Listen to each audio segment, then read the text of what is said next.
Dans l'exercice 6, il faut faire des divisions euclidiennes en utilisant la table de 37. Alors, on va regarder pour la première division. 2648 divisé par 37. C'est une division euclidienne à deux chiffres. Donc il faut prendre les deux premiers chiffres du dividende. 26 est plus petit que 37. Dans 26, combien de fois 37? 0 fois. Donc on ne peut pas commencer par 26, on va donc considérer 264. Dans 264, combien de fois 37? Alors c'est pour ça que je vous ai mis un tableau ici, pour trouver justement dans la table de 37, si jamais on trouve 264, ce sera plus simple, mais on voit que 264 n'apparaît pas dans la table. 264, c'est entre 259 et 296. Donc ça veut dire qu'on peut mettre 7 fois 37 dans 264, puisque 259 est plus petit. Par contre, on ne peut pas mettre 8 fois 37 dans 264, puisqu'on va dépasser 264. Donc j'écris 7 fois 37. 7 fois 37, donc 259. Je calcule. Je soustrais donc 14 moins 9, ça fait 5. 6 moins 6, ça fait 0. 2 moins 2, ça fait 0. Je trouve 5. 5 est plus petit que 37. Tout va bien, on continue. Je descends mon 8.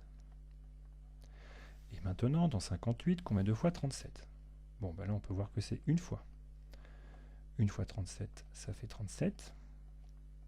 Je soustrais, je calcule le reste. 8 moins 7, ça fait 1. 5 moins 3, ça fait 2. J'arrive donc à 21. 21 est un nombre plus petit que 37, donc tout va bien. Je n'ai plus de chiffre à descendre, la division s'arrête. Avec cette division euclidienne, je peux écrire que 2648 est égal à 37 fois 71, voilà, plus 21.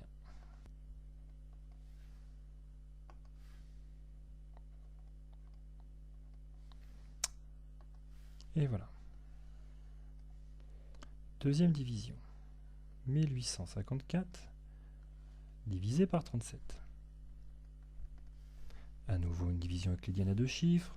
18 est plus petit que 37. Donc on va prendre les trois premiers chiffres. Dans 185, combien de fois 37? On regarde la table de multiplication et on voit que 185 est un résultat de la table de multiplication. C'est 5 fois 37. Donc j'écris 5 fois 37. Je soustrais 185 avec 185 et je trouve 0. 0 est plus petit que 37, pas de problème. On descend le 4. Et donc là, on doit faire dans 37 combien de fois dans 4, pardon, combien de fois 37? Alors attention, il ne faut pas s'arrêter là, puisque là, on n'a pas encore calculé le résultat d'un nouveau quotient. Si je m'arrête là, ma division n'est pas complète. Je n'ai pas cherché combien de fois 37 dans 4. Donc combien de fois 37 dans 4? C'est 0 fois. Donc j'écris 0 fois 37, donc 0. Je calcule le reste de ma division, c'est-à-dire le résultat de la soustraction. 4 moins 0, ça fait 4.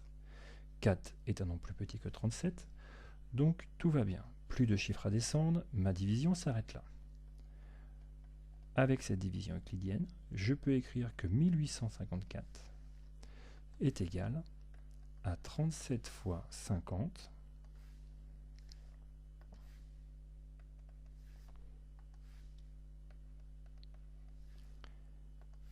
plus 4.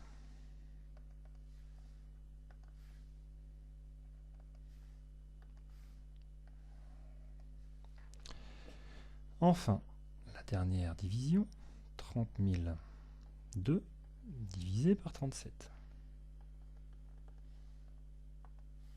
Je ne prends pas les deux premiers chiffres, puisque 30 est plus petit que 37, je prends les trois premiers chiffres.